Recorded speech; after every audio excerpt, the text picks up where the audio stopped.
అందరికీ నమస్కారం. ముందుగా అందరికి కూడా నూతన సంవత్సర శుభాకాంక్షలు. మేము ఈ 2 రోజులు బట్టి సోషల్ మీడియాలో పలాస ఎమ్మెల్యే గారు శిరీష గారు ఈ యొక్క రైతుల పాస్ పుస్తకాల కోసం, అభివృద్ధి సంక్షేమం కోసం ఎన్నో విషయాలు మాట్లాడారు. ముఖ్యంగా ఈ ప్రభుత్వం, ఈ కూటమి ప్రభుత్వం వచ్చి ఇప్పటికీ 2 సంవత్సరాలు, అంటే 2 జనవరిలో ఆల్రెడీ అయిపోయాయి. ఇప్పటి వరకు ఈ కూటమి ప్రభుత్వం మేము ఈ పని చేసాము అని చెప్పుకునే పరిస్థితిలో లేదు. ఎంతైతే జగన్మోహన్ రెడ్డి గారు ఏమీ చేయలేదు, జగన్మోహన్ రెడ్డి గారు ఈ బొమ్మలు వేసుకున్నారు, జగన్మోహన్ రెడ్డి గారు ఈ రంగులు వేసుకున్నారు, మేము వచ్చి ఆ రంగులన్నీ సెలుపుతున్నాము, ఆయన వేసుకున్న బొమ్మలన్నింటినీ కూడా మేము మారుస్తున్నాము, ఇవే మాటలు తప్ప ప్రజలకి మేము ఇది చేశాము, మా కూటమి ప్రభుత్వం వచ్చిన తర్వాత ప్రజలకి ఈ మంచి పని చేసింది, మా ఈ కూటమి ప్రభుత్వం ఇచ్చిన హామీల్లో మొత్తం హామీలు మేము నెరవేర్చాము అని గర్వంగా చెప్పుకునే పరిస్థితుల్లో ఏ ఒక్క టీడీపీ నాయకులు కానీ, బీజేపీ నాయకులు కానీ, జనసేన నాయకులు కానీ ఏ ఒక్కరు కూడా లేరు అని చెప్పడంలో ఎటువంటి సందేహము లేదు. ఎందుకు ఈ మాట చెప్పాల్సి ఉంది అంటే, మీరు వినే ఉంటారు ప్రతి దగ్గర కూడా డబల్ ఇంజిన్ సర్కారు ఉంటే బాగా అభివృద్ధి చెందుతుందని. ఇటువంటి మాయ మాటలకి నమ్మి మోసపోయి ప్రజలు ఈ ఆంధ్ర రాష్ట్రంలో ట్రిపుల్ ఇంజిన్ సర్కార్ని ఇచ్చారు. ట్రిపుల్ ఇంజిన్ సర్కార్ అంటే టీడీపీ, బీజేపీ, జనసేన. ఈ ట్రిపుల్ ఇంజిన్ సర్కార్ అనేటప్పటికీ ఇంకా ఎంతో బలంగా పరిగెడుతుంది రాష్ట్రం అభివృద్ధిలోను సంక్షేమంలోనని ప్రజలు నమ్మి. కానీ ఈ ట్రిపుల్ ఇంజిన్ సర్కార్లో అసలు అన్ని ఇంజిన్లు ప్రాబ్లమే. ఎందుకంటే ఈ 3 ఇంజిన్లు కూడా మ్యానుఫ్యాక్చర్డ్ బై టీడీపీ. ఎందుకు ఈ మాటలన్నీ చెప్పుకోవాల్సి ఉంది అంటే, ఈ యొక్క గవర్నమెంట్ వచ్చిన తర్వాత జగన్మోహన్ రెడ్డి గారి నామస్మరణ లేకుండా ఏ ఒక్క రోజు కూడా ఏ మంత్రి నోటంట చూసినా, ఏ ఎమ్మెల్యే నోటంట చూసినా, సాక్షాత్తు సీఎం చంద్రబాబు నాయుడు గారి నోటంట చూసినా, పవన్ కళ్యాణ్ గారి నోటంట చూసినా జగన్మోహన్ రెడ్డి గారు, జగన్మోహన్ రెడ్డి గారు, జగన్మోహన్ రెడ్డి గారు. అందరి నోటంట జగన్మోహన్ రెడ్డి గారి పేరే తప్ప ఇంకొక పేరు లేదు. ఎందుకంటే జగన్మోహన్ రెడ్డి గారు చేసిన మంచి పనులు ప్రజలు శాశ్వతంగా గుర్తుంచుకుని ఉన్నారు.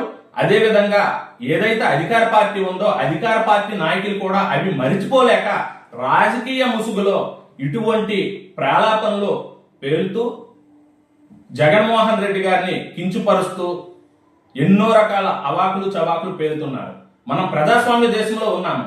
ప్రజాస్వామ్య దేశంలో ప్రజలు మీకు మ్యాండేటరీ ఇచ్చారు. మ్యాండేటరీ ఇచ్చినప్పుడు మీరు ఎలక్షన్లో ఇచ్చిన హామీలు ఏవైతే ఉన్నాయో ఆ హామీలన్నీ నెరవేర్చి ముందుకు వెళ్ళి మేము ఇదిగో ఈ మంచి పని చేశామని మీరు చెప్పుకోవాలి తప్ప ఎటువంటి అభివృద్ధి సంక్షేమము చేయకుండా మీరు అంటున్నారు 11 మంది ఎమ్మెల్యేలు వైఎస్ఆర్సీపీకి గెలిచారు, పాప మా 11 మంది ఎమ్మెల్యేలని అమాయక ప్రజలు ఓట్లేసి గెలిపించారు అని అంటున్నారు. అదే 2019 ఎలక్షన్స్ లో 175 ఎమ్మెల్యేలో 23 టీడీపీ, 1 జనసేన గెలిచారు, మిగతా 151 వైసీపీ గెలిచింది. అప్పుడు ఆ 24 మంది ఎమ్మెల్యేలు గెలిచినప్పుడు వేసిన ఓట్లు వేసిన ప్రజలు కూడా అమాయకులేనా? ఇటువంటి మాటలు ప్రజాస్వామ్యంలో మాట్లాడడం సరికాదు. ఇంకొక ముఖ్యమైన అంశం ఏంటంటే, 75 సంవత్సరాలుగా ఏ ఒక్క నాయకుడు, ఏ ఒక్క ప్రభుత్వము ఈ యొక్క భూ సర్వే అనేది చేయలేదు. కానీ మా నాయకుడు ఆంధ్రప్రదేశ్ రాష్ట్ర మాజీ ముఖ్యమంత్రి వర్యులు జగన్మోహన్ రెడ్డి గారు వచ్చిన తర్వాత ఒక గొప్ప నిర్ణయం, సాహోపేతమైన నిర్ణయం తీసుకొని ఈ యొక్క భూ సర్వే చేయాలి, ఎవరి భూమి వాళ్ళకి చెందాలి, ఎవరి హక్కులు వాళ్ళకి చెందాలి అని చెప్పేసి ఈ యొక్క కార్యక్రమం చేపట్టడం జరిగింది. ఈ యొక్క కార్యక్రమం చేపట్టి దాన్ని ఆల్మోస్ట్ కంప్లీట్ చేయడం జరిగింది. ఎంతో కొంత అరకొర పెండింగ్ ఉండటం వాస్తవం. ఈ ప్రభుత్వం కూటమి ప్రభుత్వం వచ్చిన తర్వాత ఆ యొక్క భూ సర్వేను కూడా ఇప్పటికి కూడా 2 సంవత్సరాలు కావస్తుంది, ఇప్పటికీ పూర్తి చేయలేకపోయింది.